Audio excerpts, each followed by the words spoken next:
యేసుక్రీస్తు ఈయన భారతదేశంలో ఉన్న వాళ్ళు కాదు, అమెరికాలో ఉన్న వాళ్ళు కాదు. యేసుక్రీస్తు అందరికీ ప్రభు, అందరికీ కావలసిన వాడు, అందరూ నమ్ముకోవలసిన వాడు. అందరికీ ఆయన పెట్టిన ఆ శిలువ రక్తమే మోక్ష మార్గం. ఆయనే అందరికీ కావాలి. ఎందుకంటే పాపాల కొరకు ప్రాణం పెట్టి రక్తం కార్చి ప్రాణాలు పోగొట్టుకుని మనుషులను రక్షించడానికి ముందుకు వచ్చిన దైవం ఎక్కడ మనకి కనపడరు. ప్రపంచంలో శిక్షిస్తానన్న దైవాలు కనపడతాయి తప్ప మిమ్మల్ని రక్షించడానికి చచ్చిపోతానన్న దైవం కనపడదు ఎక్కడ.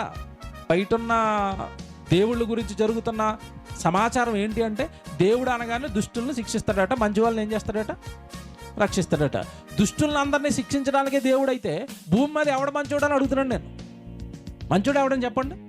ఇప్పుడు దుష్టులందరినీ శిక్షించకుండా పోతానంటే ఎవడుంటాడు భూమి మీద? దుష్టుల్ని శిక్షించేవాడుగా దేవుడు దుష్టులను మార్చి, దుష్టుల యొక్క మనసులు మార్చి, బ్రతుకులు మార్చి, వాళ్ళకి పరిశుద్ధులు చేసి పరలోకానికి తీసుకుని వెళ్ళేవాడు దేవుడు.